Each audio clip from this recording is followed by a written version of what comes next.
ఈరోజు మరొక రంగవల్లికతో మీ ముందుకు వచ్చాను. ఇది 5 చుక్కలు 5 వరుసలు.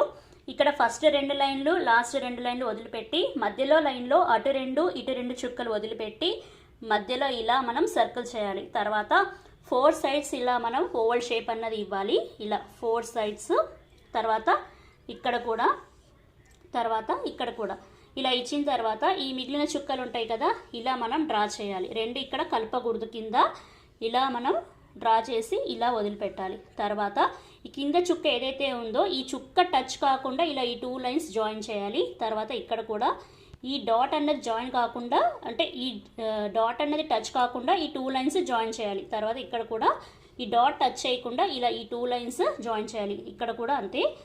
ఇలా మొత్తం కూడా జాయిన్ చేసిన తర్వాత ఈ మిగిలిన చుక్కలు ఏదైతే ఉందో దీన్ని మనం ఫినిషింగ్ అన్నది చేయాలి. ఇలా చాలా సులభం. ఇది 5 చుక్కలు 5 వరుసలు రంగవల్లిక. మెలికల ముగ్గు ఏంటంటే కాస్త కష్టంగా ఉంటుంది, కాకపోతే కాస్త ప్రాక్టీసింగ్ మీద ఈ ముగ్గులు చాలా సులభంగా ఉంటాయి అన్నమాట. అంటే ఫస్ట్ ఈ మెలికల ముగ్గులు కష్టంగా ఉంటుంది, మనం ప్రాక్టీస్ చేస్తే మన నార్మల్ ముగ్గుల కన్నా ఇవే మనకి చాలా సులభంగా అనిపిస్తాయి.